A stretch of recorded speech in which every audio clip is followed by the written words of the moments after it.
Hello అండి, welcome back to our channel. నేను మీ మల్లిక. ఈరోజు చాలా సింపుల్గా ఇంట్లోనే హెల్దీగా గోధుమ పిండితో బిస్కెట్స్ని ఏ విధంగా ప్రిపేర్ చేయాలో చూద్దామండి.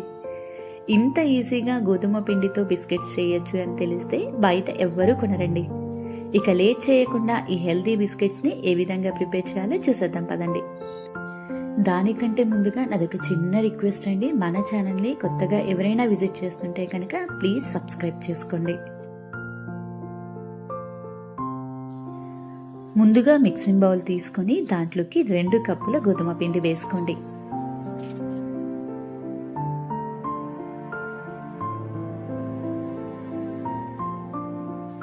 ఇందులోనే 1/2 కప్పు వరకు ఎండు కొబ్బరి పొడి వేసుకోండి. 1/2 కప్పు నువ్వులు వేసుకోండి.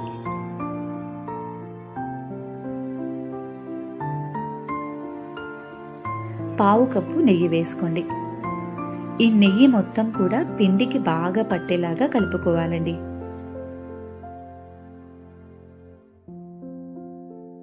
పిండి కలిపేటప్పుడు ఈ విధంగా చేత్తో గట్టిగా ప్రెస్ చేస్తూ కలుపుకోండి. అప్పుడే నెయ్యి పిండికి బాగా కలుస్తుందండి.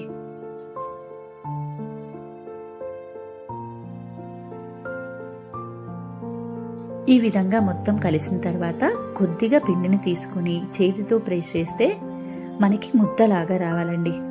ఇలా వచ్చింది అంటే మనం వేసుకునే నెయ్యి సరిపోయినట్టు. ఇప్పుడు ఈ పిండి మొత్తాన్ని పక్కన పెట్టుకోండి. మరొక స్టవ్ మీద గిన్నె పెట్టుకుని దాంట్లోకి 1 కప్పు పంచదార వేసుకోండి. 1/2 కప్పు కంటే కూడా కొంచెం తక్కువ నీళ్లు పోసుకోండి. 1/2 టేబుల్ స్పూన్ వరకు ఇలాచీ పౌడర్ వేసుకుని దీన్ని బాగా కలుపుతూ పంచదార కరిగేంత వరకు కూడా మీరు ఉడికించుకోవాలండి. పంచదార కరిగితే సరిపోతుందండి. దీనికి మనకి పాకం ఏమీ అవసరం లేదు. చూస్తున్నారు కదా, ఈ విధంగా పంచదార మొత్తం కూడా కరగాలన్నమాట.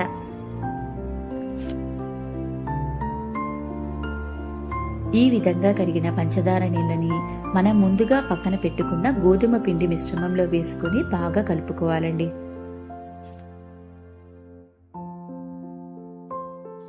ఈ పంచదార సిరప్ చాలా వేడిగా ఉంటుందండి. అందువల్ల ఈ విధంగా స్పూన్తో కలుపుకోండి. ఈ విధంగా మొత్తం కలిసిన తర్వాత ఇప్పుడు చేతి సహాయంతో దీనిని చపాతీ ముద్దలాగా కలుపుకోవాలండి. పిండి కనుక మీకు కొంచెం లూజుగా అనిపిస్తే దీంట్లోనే 1 లేదా 2 టేబుల్ స్పూన్లు గోధుమ పిండి కానీ లేదంటే బొంబాయి రవ్వ కానీ వేసుకోవచ్చండి. పిండిని ఈ విధంగా కలుపుకోవాలండి. ఇలా కలుపుకున్న పిండిలో నుంచి కొంచెం పెద్ద ముద్దని తీసుకోండి. ఈ ముద్దని మనం చేతి సహాయంతో సిలిండర్ షేప్లో చేసుకోవాలండి. వీడియోలో చూపిస్తున్న విధంగా ఈ విధంగా రోల్ చేసుకుంటూ సిలిండర్ షేప్లోకి తీసుకోవాలి. ఈ విధంగా రోల్ చేసిన తర్వాత చాకు సహాయంతో దీనిని వీడియోలో చూపిస్తున్న విధంగా కొంచెం టిల్ట్ షేపులో క్రాస్గా కట్ చేసుకోండి. మీకు కావాలి అంటే రౌండ్గా అయినా కట్ చేసుకోవచ్చండి. మరీ మందంగా కట్ చేయకండి. ఈ విధంగా 1/2 ఇంచు గ్యాప్లో కట్ చేసుకోండి పీసెస్ లాగా. ఇదే విధంగా పిండి మొత్తాన్ని కూడా రోల్ చేసుకుని ఈ విధంగా కట్ చేసుకోవాలండి. చూస్తున్నారు కదా, మనకి ఈ షేప్లో వస్తాయండి బిస్కెట్స్ అన్ని కూడా. మరోవైపు స్టవ్ వెలిగించుకొని వెడల్పాటి ప్యాన్ పెట్టుకోండి. దాంట్లోకి డీప్ ఫ్రైకి సరిపడా ఆయిల్ పోసుకొని ఆయిల్ మీడియం హీట్లో ఉన్నప్పుడు మాత్రమే ఈ విధంగా నెమ్మదిగా ఒక్కొక్కటిగా వేయండి. మరీ ఎక్కువగా వేయకండి. ప్యాన్కి ఎన్నైతే సరిపోతాయో అన్ని మాత్రమే వేసుకోండి. వేసిన వెంటనే వీటిని కదల్చకూడదండి. ఇవి కొంచెం కాలిన తర్వాత మరొక సైడ్కి ఈ విధంగా స్పూన్ సహాయంతో తిప్పుతూ కూడా మీరు ఫ్రై చేసుకోవాలండి. ఇదే విధంగా అన్ని బిస్కెట్స్ని కూడా 2 వైపులా కూడా చక్కగా గోల్డెన్ కలర్ వచ్చేంత వరకు ఫ్రై చేసుకోవాలండి. ఈ బిస్కెట్స్ చాలా క్రిస్పీగా ఉంటాయండి. పిల్లల స్నాక్స్ బాక్స్లోకి పర్ఫెక్ట్గా ఉంటాయి.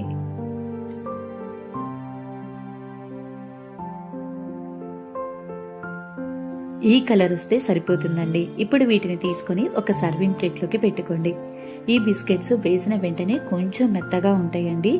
అవి చల్లారే కొద్దీ కూడా క్రిస్పీగా ఉంటాయి.